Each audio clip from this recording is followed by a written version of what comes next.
Shalom, perkenalkan nama saya Teresia Dilmas Tanggang, kelas 12 dari SMA N1 Sindang.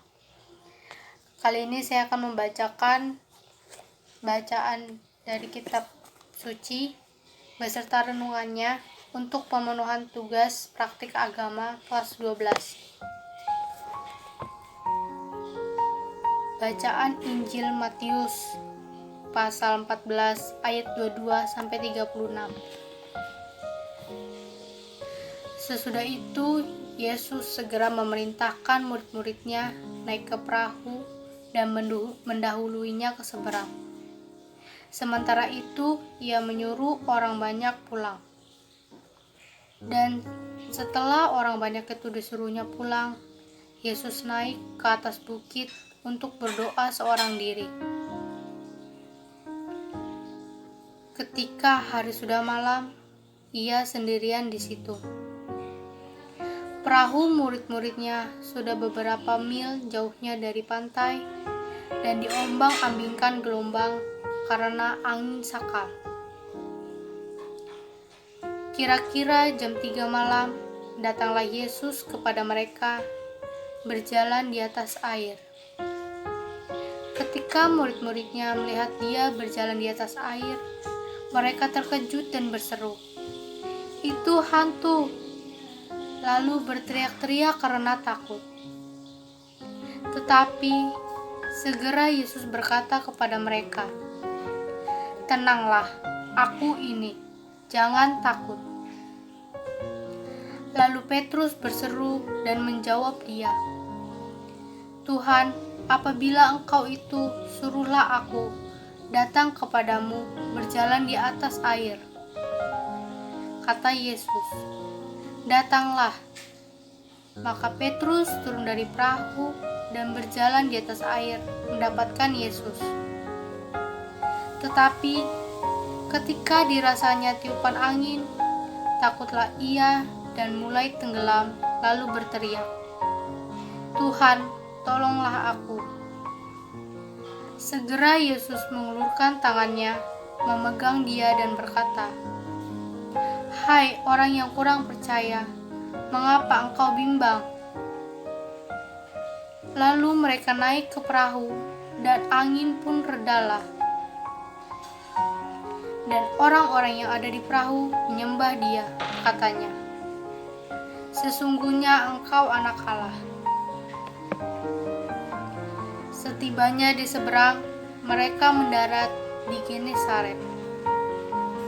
Ketika Yesus dikenal oleh orang-orang di tempat itu, mereka memberitahukannya ke seluruh daerah itu. Maka semua orang yang sakit dibawa kepadanya. Mereka memohon supaya diperkenankan menjamah jumbai jubahnya, dan semua orang yang menjamahnya menjadi sembuh. Demikianlah Injil Tuhan. Pujilah Kristus.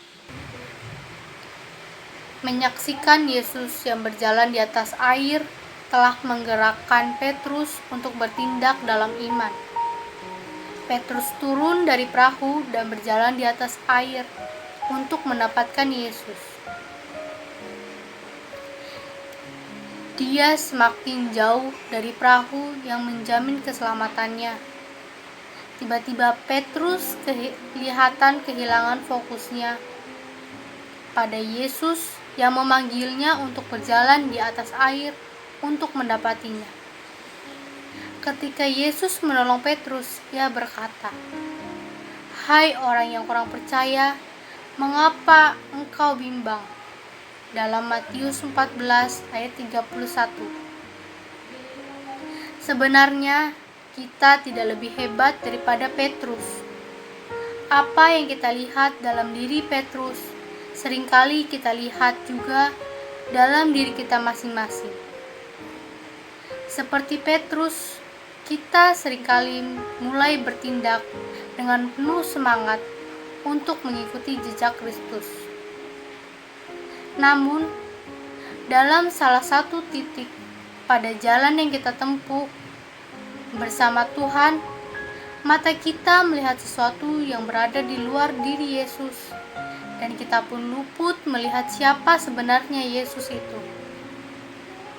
Walaupun mengetahui, bahkan menyaksikan atau mengalami sendiri apa yang telah dilakukan Yesus dalam hidup kita atau orang-orang lain, kita membiarkan diri kita ditimpa rasa ragu-ragu.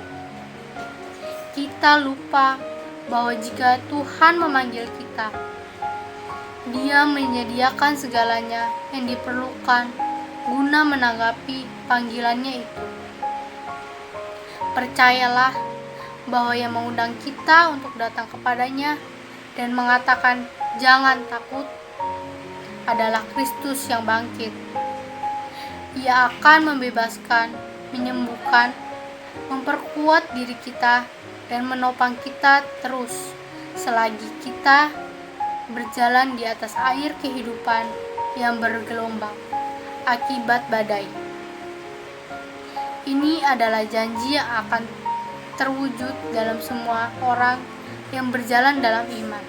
Marilah kita berdoa dalam nama Bapa dan Putra dan Roh Kudus. Amin. Ya Tuhan Yesus, ajarlah aku untuk berjalan dalam hidup yang penuh gejolak ini dengan iman yang teguh kepadamu, dan tolonglah aku agar aku dapat menjadi murid-Mu yang baik. Amin. Dalam nama Bapa dan Putra dan Roh Kudus. Amin.